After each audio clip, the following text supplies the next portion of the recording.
부모와 자녀의 자리가 회복되어야 삶이 회복됩니다. 네, 누가복음 2장 52절 말씀 함께 읽겠습니다. 시작. 예수는 지혜와 키가 자라가며 하나님과 사람에게 더욱 사랑스러워 가시더라. 네, 여기서 제가 이 말씀을 원어로 이렇게 찾아보는데 굉장히 흥미로운 단어를 발견했습니다. 이게 뭐냐면 예수님이 자라갔다라는 단어입니다. 여러분, 예수님은 하나님이에요. 하나님의 아들입니다.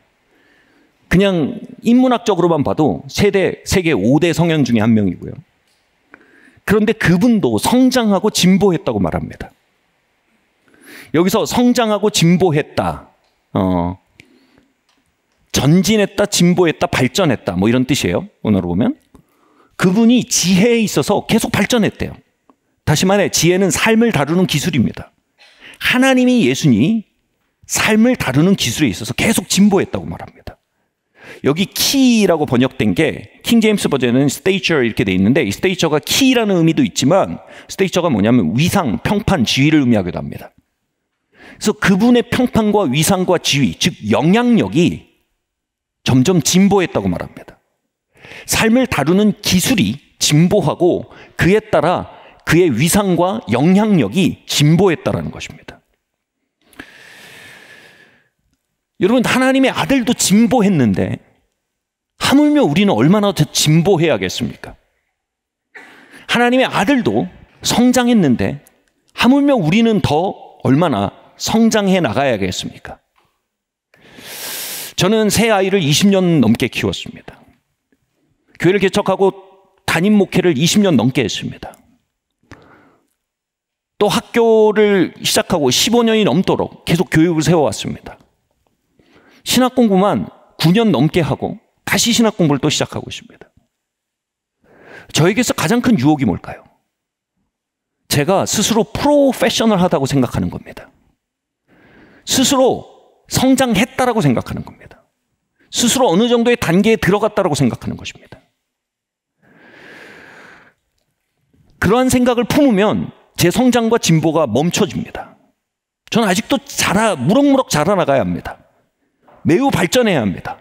가야 할 길이 멉니다. 이건 겸손을 떠는 게 아닙니다. 이건 삶의 진실입니다. 여러분, 이 유혹은요, 여기 앉아있는 모든 사람들이 겪는 유혹이에요. 난 클 만큼 컸다라는 막연한 생각과 자세, 알 만큼 안다라는 막연한 생각과 자세, 배울 만큼 배웠다는, 경험할 만큼 했다는 묘한 자세가 있습니다. 여러분, 이 유혹은요, 우리의 인생에 모든 성장과 모든 발전과 모든 번영을 막는 가장 큰 적 중에 하나입니다. 제가 만난 가장 큰 영적인 거인이 있습니다. 국제적으로 이분의 영향력은 정말 실로 어마어마하고요. 예를 들면 지금 돌아가셨지만 이 전대 교황이 이 개신교와 많이 교통하고 싶어서 개신교의 리더들을 만나려고 했다. 꼭 이분을 만날 정도로 이분의 평판과 영향이 굉장히 컸습니다. 또 뿐만 아니라 이분은 주변 사람들이 그래요. 이게 성인이다, 이 사람은. 현대판 성인이다. 이럴 만큼 정말 영적인 깊이가 굉장히 깊고 성숙한 분이십니다. 근데 이분이 우연히 저희 교회에 오시게 됐었어요. 아주 오래전에 오시게 됐습니다. 당시 제가 30대 사역자였고, 또 저희 교회는 지하에서 시작되고 있던 개척교회였습니다. 그런데 이런 분이 우연히 저에게 걸어왔으니까 저는 얼마나 황송하고 감사했겠어요. 이제 그분을 공항에 모셔드리고 이제 배웅을 하려고 나갔는데 제가 물어봤어요. 혹시 저희 사역을 보시고 저와 이제 시간을 보내셨는데 혹시 저희에게 바로잡아야 할 부분, 부족한 부분, 고쳐야 할 부분이 있으면 꼭 말해 주십시오. 저는 그 말을 보석처럼 들을 준비가 돼 있습니다. 꼭 그 얘기를 해 주십시오. 공항에서 그렇게 얘기를 했어요. 가도 간곡히 부탁을 하니까 그분이 굉장히 진지하게 생각을 하시더라고요. 굉장히 깊게 진지하게 생각을 하시다가 입을 떼시는 거예요. 사실 제가 준비됐다고 하겠지만 무슨 말이 나올지 겁이 나더라고요. 이걸 얘기할까 저걸 얘기할까 하는데 그분이 이렇게 얘기하는 거예요. 내가 할 얘기는 이거다. 내가 4일 동안 너희랑 같이 있었는데 나는 정말 많이 배웠다. 이런 면에서 내가 굉장히 인상 깊었고 굉장히 많이 배웠고 그걸 내 사역에 적용하려고 한다. 저보다 나이가 40이 많은 분이에요, 거의. 사역적 영향력은요, 비교할 수 없는 분이에요. 영적 성장과 단계에 있어서 비교할 수 없는 분이에요. 근데 더 당황스러운 건 뭐냐면 그분이 그렇게 말하는데 눈빛이 진짜예요. 진짜 배웠다는 거예요. 제가 거기서 진짜 한 수 크게 배웠어요. 이분이 그 당시로 80이 다 되셨는데 80 정도, 아니 70 중반이셨나요? 그리고 사역적 경험이 어마어마한 분인데 이분은 한국까지 와서 그 개척교회에 와서 30대 목회자가 목회하는 교회에 와서도 배우고 있는 거예요.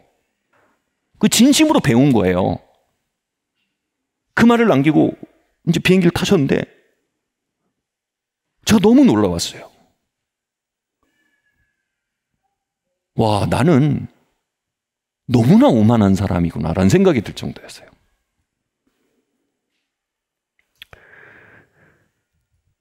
몇 년 전쯤에 저희 사역에 어떤 큰 호재가 있었어요. 좋은 일이 있었습니다. 그래서 그분에게 전화를 했어요.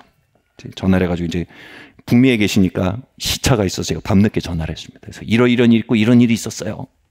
목사님 이랬어요. 그러니까 그분이 진짜 자식 일처럼 너무 기뻐하시는 거예요. 너무 기뻐하시고 영준 너가 그동안 이 길을 걸었으니까 그 길에 대해서 하나님이 존중하시는 거야. 그래서 막 굉장히 막 기뻐하시면서 또 칭찬해 주셨어요. 너무 감동이었죠. 근데 전화를 끊으려고 이제 제가 시간 감사하다고 전화 끊으려고 하는데 그분이 그러신 거예요. 나한테 이거 전화해줘서 고마워, 알려줘서 고마워 그러시면서 마지막 말을 제가 잊을 수가 없어요. 영준. 그리고 딱 전화 끊는데 저를 멈추는 거예요. 영준. 그리고 제 평생에 등대 같은 두 마디를 하셨어요. 두 문장을 말씀하셨어요. Stay humble, stay hungry. 영준아, 너 계속 겸손하고 계속 배고파야 돼. Stay humble, stay hungry. 이분이 되게 온유한 분이거든요. 그리고 그 말은 말할 수 없이 따뜻하고 부드러웠거든요.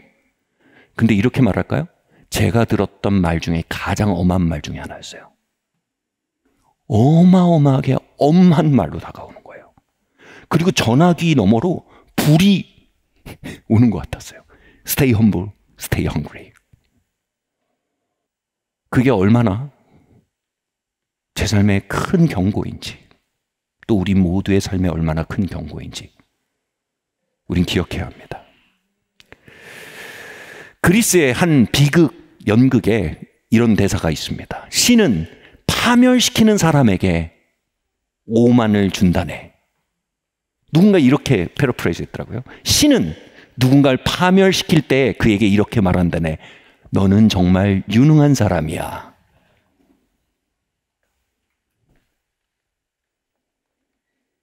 교만은 패망의 선봉이란 말은요, 단순한 교훈이 아닙니다. 여러분, 우리의 삶에 나는 알 만큼 알고 배울 만큼 배웠고 궤도에 올랐고 나는 이제 배우기를 그쳐도 되고 나는 말을 듣지 않아도 돼 라는 태도는요, 얼마나 쉽게 우리에게 다가옵니까? 그리고 특별히 10대에서 20대로 넘어가는 이때에 제가 삶을 돌아보면요, 오만이라는 영이 가장 강력하게 저를 충동하던 시간이었습니다. 나도 이제 컸다. 나도 이제 알 만큼 안다.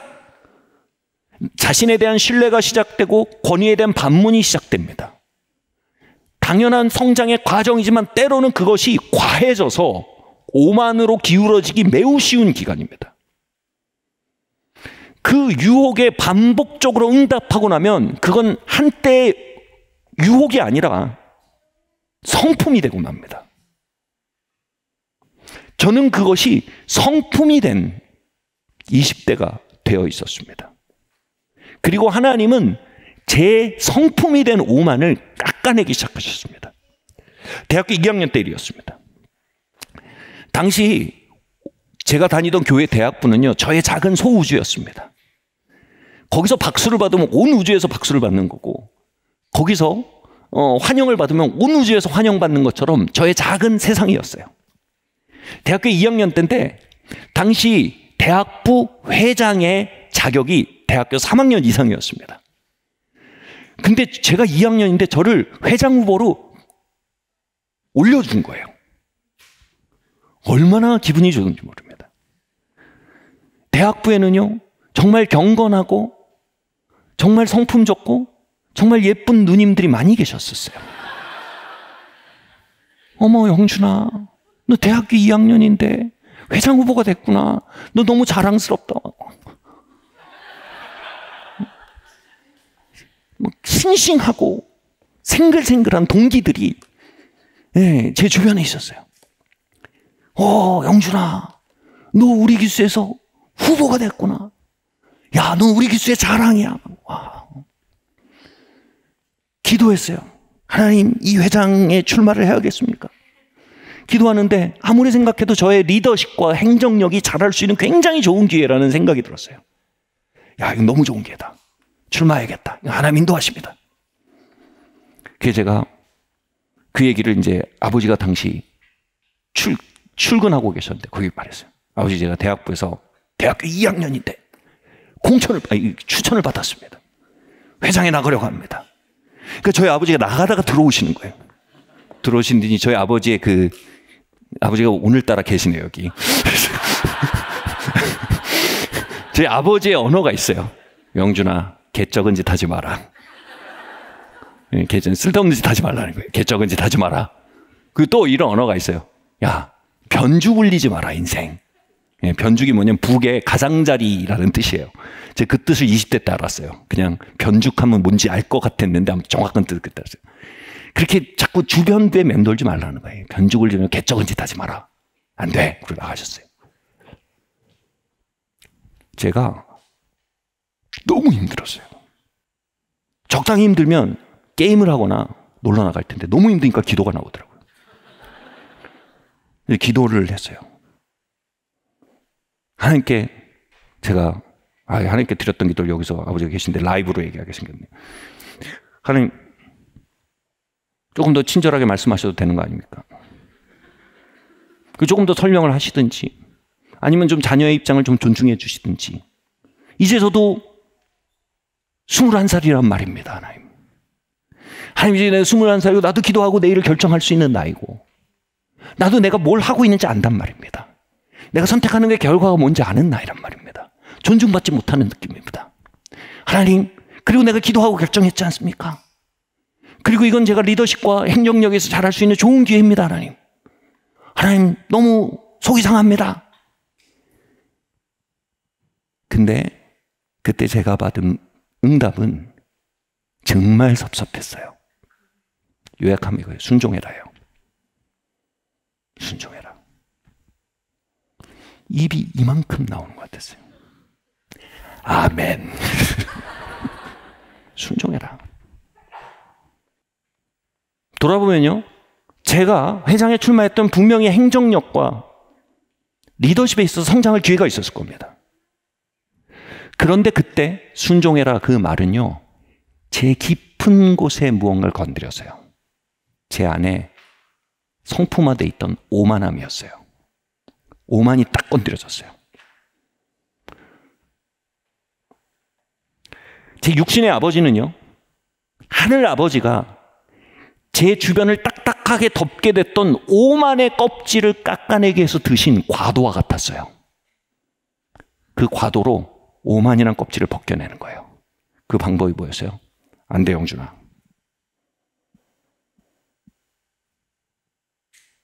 하늘 아버지와 육신의 아버지의 공조였어요. 안 돼, 영준아.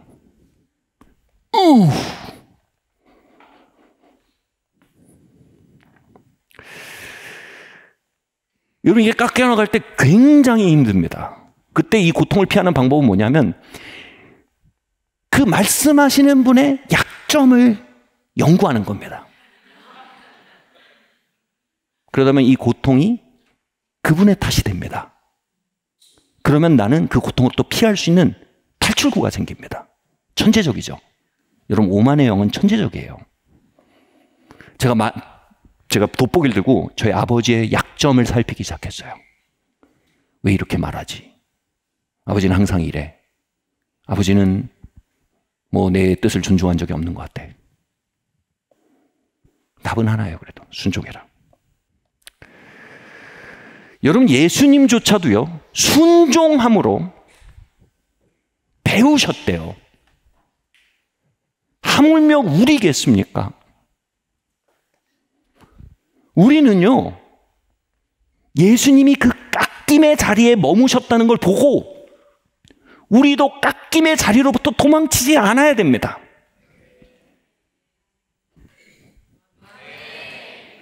아멘.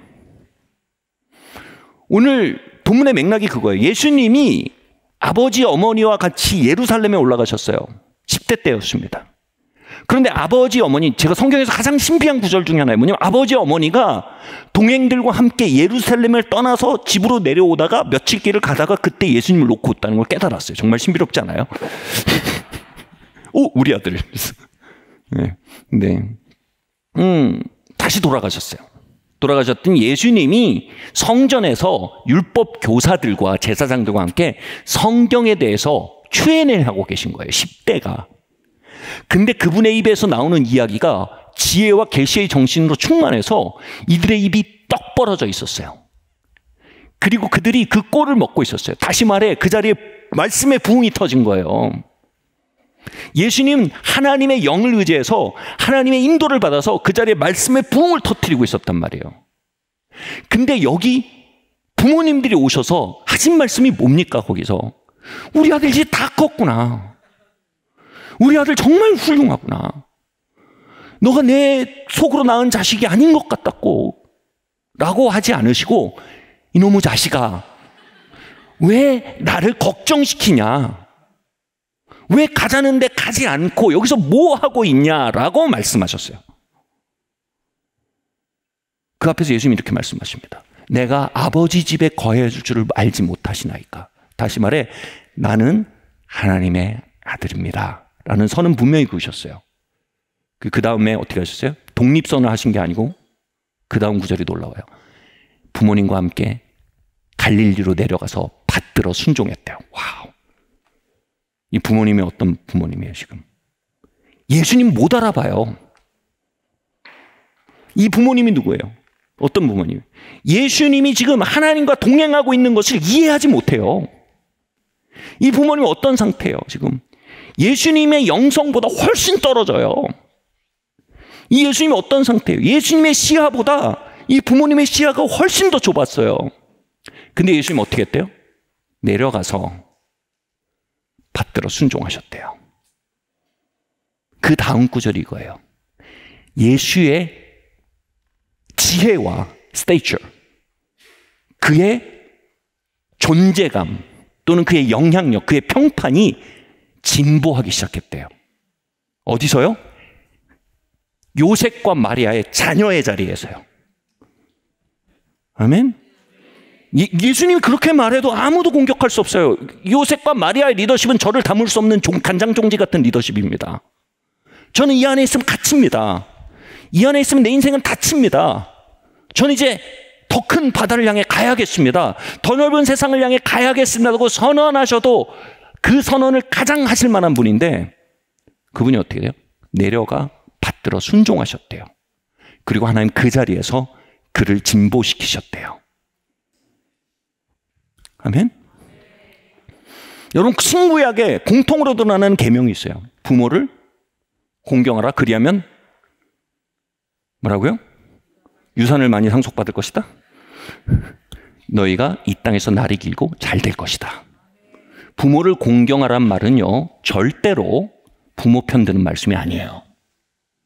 부모를 공경하란 말은요, 우리를 편드는 말씀이에요. 이 땅에서 잘 되길 원하세요? 이 땅에서 오랫동안 강건하게 원하세요? 진짜 하나님 부으신 웰빙 가운데 살기 원하세요? 우리의 웰빙을 위해서 하신 말씀이에요. 부모를 공경하라는 거예요. 예수님은 이 말씀을 그대로 보이셨어요. 그 자리에 거하심으로 지혜와 키가 성장하고 진보했대요. 지혜와 영향력이 진보했다는 거예요. 여러분, 그 자리가 형통의 자리입니다. 그 자리가 번영의 자리입니다. 그 자리가 치유의 자리입니다. 하나님 그 자리에서 축복하세요. 자녀의 자리에서요. 아멘. 바로 예수님의 버전의 Stay humble, stay hungry입니다. 아마 하나님이 예수님에게 말씀하셨을 거예요. 그 예루살렘 성전에서 말씀의 부흥이 막 일어나고 있을 때 하나님 아버지가 예수님의 마음에 말씀하실 거예요. 예수야, 나는 너의 사역이 이렇게 나타난 걸 굉장히 기쁘다. 너를 통해 이렇게 기름 부음과 은사가 나타나는 건 난 되게 기쁘다. 예수야, 이건 너의 부르심입니다. 굉장히 기뻐하셨을 거예요. 근데 전화를 끊으면서 하나님 아버지가 그러셨을 거예요. 근데 예수야, stay humble, stay hungry. 그래도 겸손해야 된다. 그리고 계속 배고픈 사람이 돼야 한다. Stay humble, stay hungry의 뜻은 뭐야? Stay a son, stay a child. 아들의 자리에 머물러라. 넌 여전히 요셉과 마리아의 자녀의 자리에 머물러야 한다. 난 거기서 너를 진보시킬 거다. 나는 그 자리에서 너를 축복할 거다. 나는 그 자리에서 너의 삶을 번영케 할 거다. 나는 그 자리에서 너의 삶의 발전이 나타나게 할 거다. Stay humble, stay hungry. 다른 말로 stay a child. 아이로 머물러라. 그는 요셉과 마리아의 아이가 되기로 결정했어요.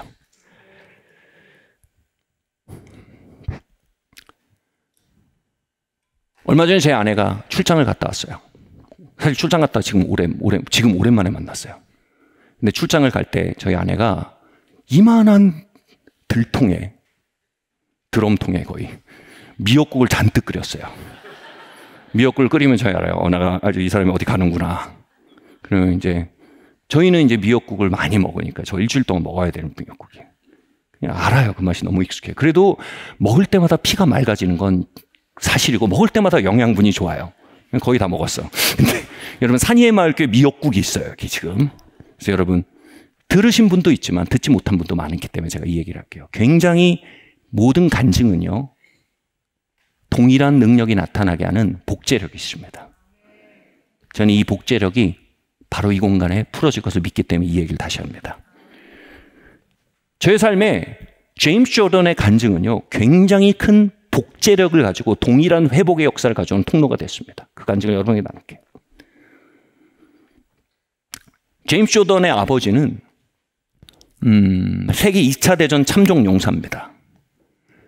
포병이었는데 이태리였나 어디서 포격을 이렇게 가했어요. 적진에. 그리고 이제 적진에 포격을 가하고 나서 거기에 이제 진군을 해서 봤는데 민간인 마을을 군인 기지로 오인한 오폭이었다는 사실이 발견된 거예요. 자신이 폭격한 마을에 민간인들이 참혹하게 죽어 있는 걸 본 거예요. 이 젊은 청년은요, 그 마을을 걸어서 지나면서 마음이 다 죽어버렸답니다. 전쟁이 끝나고 집에 돌아왔지만 그의 마음속의 전쟁은 끝나지 않았습니다. 그는 더 이상 사랑할 수도 사랑받을 수도 없는 사람이 되어버렸습니다. 마음이 죽어버린 거예요. 결혼해서 아이를 낳았지만 그는 아이에게 사랑을 주는 법도 몰랐고 아이로부터 사랑을 받는 법도 몰랐습니다. 그가 입을 열면 나오는 건 비판이었습니다. 아이와 대화를 시작하면 언제나 논쟁으로 끝납니다. 왜냐하면 언제나 그의 마음속에 다툼이 있기 때문입니다. 제임스 조던은 아빠의 사랑과 인정을 갈구하는 마음으로 그 옆에 가서 무언가를 얘기하기 시작하면 비판과 다툼으로 끝나는 대화에 지쳐가고 있었습니다. 그리고 청소년이 되었을 때 어느 날 또다시 논쟁이 시작되면서 아버지가 제임스에게 이렇게 말합니다. 제임스, 너는 내 인생의 가장 큰 실수다. You are the biggest mistake. 내 인생이 한 가장 큰 실수는 너다. 지쳐가던 제임스는요, 마음속에서 오케이, 나도 당신의 아들을 이제 그칩니다. 당신의 아들의 자리는 너무 힘든 자리입니다. 당신의 아들의 자리는 애정을 갈구하며 입을 열을 때 독극물이 입에 내려오는 자리입니다. 당신의 아들의 자리는 따뜻한 봄을 기다리며 품을 열 때 비수가 꽂히는 자리입니다. 나는 더 이상 당신의 아들이 아닙니다. 당신은 나의 아버지가 아닙니다. 말로 하지 않았지만 그 방의 문을 닫고 나가면서 그는 마음속으로 그렇게 다짐했고, 그리고 산을 몇 시간 동안 혼자 걸어 다녔답니다. 그리고 집에 다시 돌아와 잠을 잤지만 그의 몸만 돌아온 겁니다. 그의 마음은 이미 산에서 돌아오지 않은 겁니다. 그리고 몇 년이 지나 청년이 되어 그는 마음을 두고 왔던 산에 돌아가기 위해 사슴사냥꾼이 되었습니다. 집을 떠나기 위해, 아버지를 떠나기 위해, 아들의 길 그치기 위해, 그 고통의 자리를 떠나기 위해 그는 사슴사냥꾼이 되었습니다. 그곳에서 하나님은 제임스를 만났고 제임스를 거듭나게 했습니다. 그리고 신앙을 갖게 됐습니다. 청년 제임스가 그러던 중 잭 윈터라는 하나님 아버지의 마음 사역자가 미국에서 와서 뉴질랜드에 사역을 하는데 그를 만나게 됩니다. 그리고 그를 통해서 하나님이 이루실 일을 있음을 느끼고 미국에 있는 잭 윈터의 사역 본부에 가서 한 1년 정도 보내기로 결정을 합니다. 그리고 그 사역 본부에서 그는 정기적으로 기도실에 들어가서 기도하는 삶을 배우기 시작했습니다. 어느 날 1년이 거의 다 끝나갈 때쯤에 기도실에 가서 기도를 하는데 마음속에 성령께서 큰 두드리심과 큰 질문을 던지신 걸 경험했습니다. 근데 그게 단순히 질문이 아니라 자신의 마음을 비추는 빛과 같았답니다. 제임스, 너는 누구의 아들이냐? Whose son are you? 너는 누구의 아들이냐? 그 질문에 제임스는 머리로 당연히 우리 아버지 아들이죠 라고 말하려고 하는데 그 질문은 빛이었어요. 자신은 자신의 아버지를 향해서 아들이 이미 그친 지 오래였고 아들의 마음이 없어요. 생물학적 아버지지만 마음의 커넥션 끝났어요. 그리고 그렇게 아들이 되는 법을 잃어버린 그의 마음에는 교회를 다니며 수많은 목회자도 만나고 사역자도 만났지만 그 누구에게도 영적 자녀가 되는 법을 안 적이 없어요. 그들은 교회의 피고용자였습니다. 교회란 지적의 지위, 교회라는 조직의 한 직책을 맡은 사람들이었습니다. 그러나 그들은 결코 자신에게 한 번도 영적 아버지적 적이 없었습니다. 왜요? 그는 더 이상 누군가에게 영적인 자녀가 되는 법을 전혀 모르는 상태입니다. 다시 그 질문이 옵니다. James, whose son are you? 너는 누구의 자녀이냐? 그는 성경의 많은 가르침들이 생각났습니다. 구약에서야 한 사람의 아이덴티티를 얘기할 때 언제나 누구누구의 아들 이렇게 말합니다. 눈의 아들 여호수아, 이새의 아들 다윗. 그들의 핵심 아이덴티티는 누구누구의 자녀입니다. 이 질문은 하나님 이렇게 묻는 겁니다. 제임스, 넌 누구냐? 저는 누구의 아들도 아닙니다. 저는 아무도 아닙니다. 전 내가 누군지 모르겠습니다.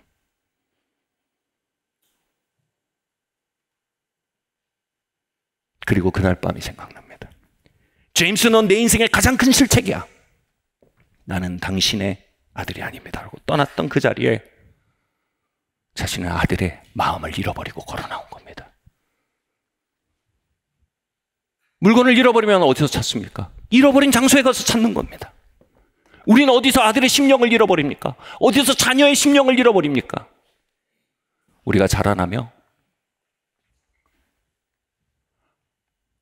부모의 자녀의 길을 그칠 때 독립성을 선택하고 오만을 선택하고 판단을 선택하고 단절을 선택했을 때 우리는 자녀의 마음을 잃어버립니다.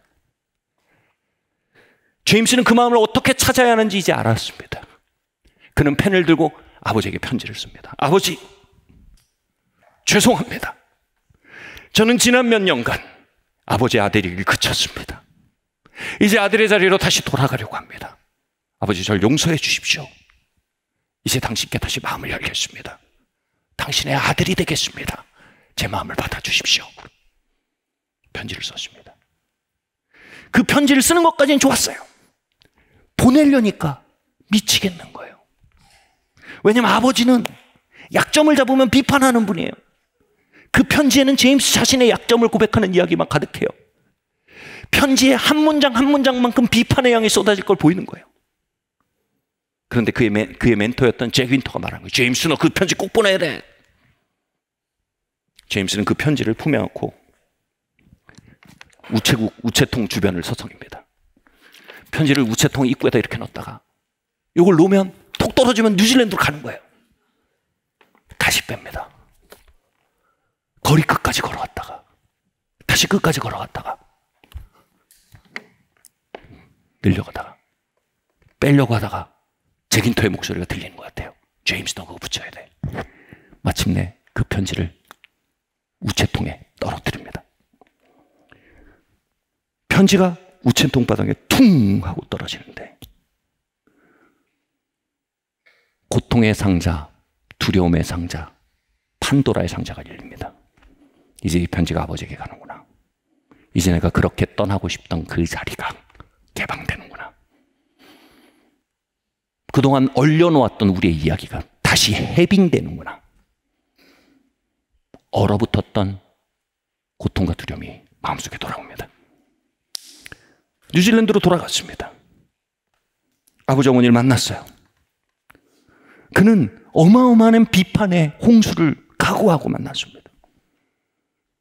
그런데 아버지가 아무 말도 안 하는 겁니다. 눈치를 보고 밥을 먹고 말을 이렇게 유도신문 대보고 아무 말씀 안 하세요. 나중에 어머니를 따로 불렀습니다. 어머니, 아버지한테 제가 보낸 편지가 갔나요? 어머니가 얘기합니다. 제임스, 그 편지는 아버지의 보물이야. 아버지는 그 편지를 침대 옆 협탁에 서랍에 넣어놓고 매일 밤 꺼내서 읽으셔. 그 편지는 아빠의 보물이야. 제임스는 시작됐구나. 그 긴 돌아옴의 여정이 시작됐구나. 제임스는 용기를 냅니다. 평생 처음으로 헤어질 때 아버지에게 기습적으로 허그를 합니다. 아버지는 항상 악수를 하고 헤어지는 스타일이었습니다. 제임스, 반가웠다. 또 보자. 근데 옷은 무슨 꼴이냐? 제임스, 반가웠다. 또 보자. 근데 요즘 너희 집에는 왜 그러냐? 근데 손을 딱 내는 아버지에게 제임스가 허그를 받았어요. 아버지는 남자에게 허그를 받아본 게 처음이었습니다. 그래서 이체로 허그를 받았어요. 그리고 헤어졌습니다. 이제 제임스에게는 큰 미션이 생겼어요. 라운드 2. 아버지, 저랑 럭비 경기를 같이 보시죠. 아버지가 좋다고. 정말 절대 하지 않은 일, 거실에 아버지와 아들이 단둘이 앉아서 럭비를 봅니다. TV로. 헤어질 때 또 아버지가 문에서 이렇게 손을 내밉니다. 제임스가 포옹을 하고 말합니다. 라운드 2. 이거예요. 아빠, 사랑합니다. 아버지는 남자에게 사랑한다는 말 처음 들어봤어요. 다시 하고 있다가 팔 한쪽으로 제임스를 안으셨어요. 그리고 제임스가 떠났는데 이렇게 얘기했대요. 제임스, 나도 네 아내와 네 아이들을 사랑한단다. 그 2차 대전 참전 용사에겐 최대치의 고백이에요. 나도 네 아내와 네 아이들을 사랑한단다. 제임스는 이렇게 해석했어요. 제임스, I love you.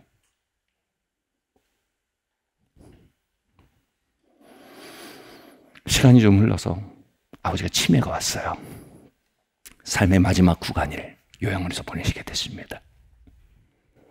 하루 종일 아버지는 창밖을 멍하니 침대 위에 앉아서 응시하는, 초점 없는 응시하는 치매 환자였습니다. 제임스는 아버지와의 마지막 시간을 보내기에 종종 병문안을 갔습니다. 그리고 좀처럼 사람의 언어를 이해하지 못한 그분에게 하고 싶었던 얘기를 그냥 다 했습니다. 아버지, 그때 내가 이랬던 건요, 아버지 내가 사랑한다는 말 듣고 싶었던 것 같아요. 아버지, 내가 그때 이랬던 건 아버지한테 칭찬받고 싶었던 것 같아요. 근데 아버지는 참 모질게 저에게 참 비판도 많이 하셨어요. 그래도 아버지, 그래도 저는 아버지 옆에 계속 있고 싶어요. 별의별 얘기를 다 하고 지냈어요. 근데 어느 날 막 아버지랑 이런 얘기 저런 얘기, 아버지 멍하니 창밖을 보고 있던 아버지가 제임스가 가는데 갑자기 눈빛이 돌아왔어요. 그랬더니 제임스 그런 거예요. 그래서 아버지, 제임스, I'm so sorry. 제임스, 내가 너무 미안하다. 제임스, 내가 너무 미안하다. 제임스, I'm so sorry. 내가 너무 미안하다. 그리고 이렇게 말했어요. 제임스, I have loved you. I have loved you. 나는 언제나 너를 사랑해왔단다. 그 짧은 순간 돌아왔던 눈빛에 그분은 모든 집을 짜내듯이 몇 마디를 하고 다시 초점을 잃으셨습니다. 그리고 얼마 뒤 세상을 떠나셨어요.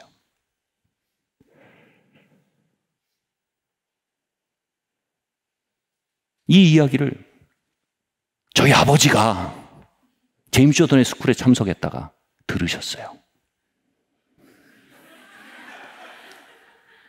그리고 영문을 할 수 없는데 저한테 자꾸 제임스 조던의 스쿨에 가야 된다고, 이건 놓칠 수가 없다고.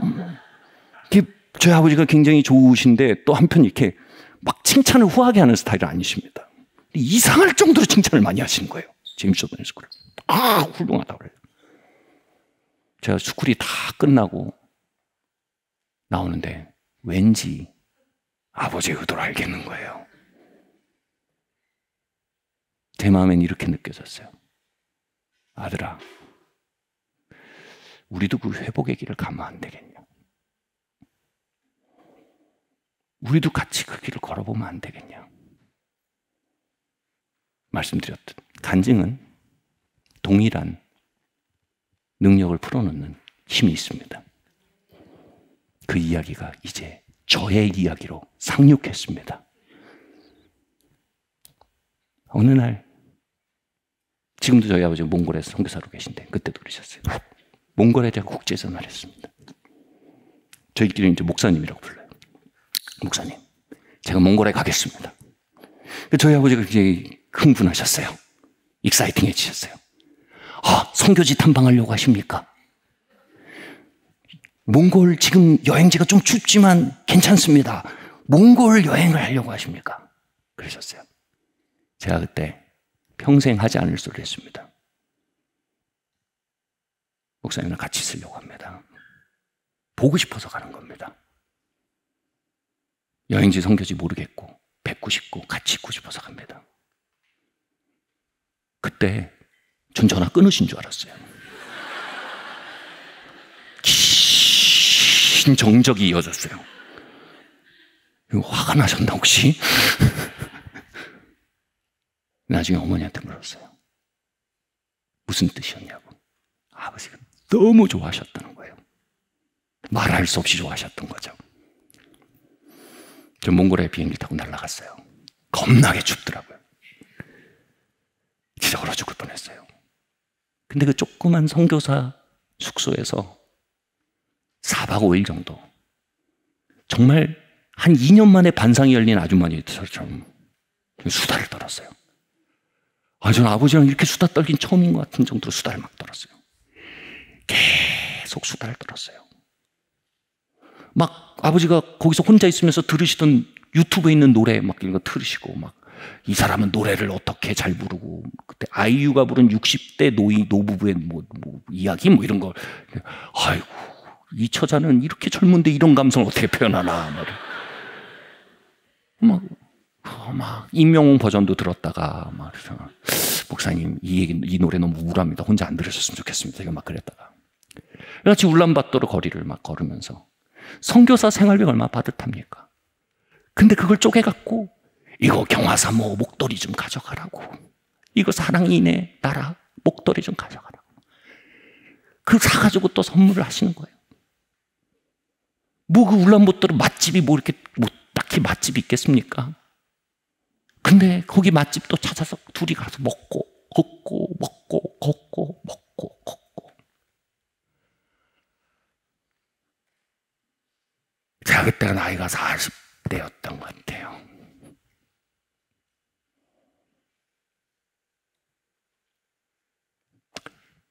먼 길을 돌아서 아빠와 아들이 돼가는 거예요. 저는 이 이야기가 여러분 가문에 복제력을 가질 것을 믿습니다. 저희 가정에 상륙한 자녀의 마음을 아비에게로 돌리고 아비의 마음을 자녀에게로 돌리는 말라기서의 그 예언의 역사가 이야기를 통해 여러분의 가문에 상륙하고 있는 줄 믿습니다.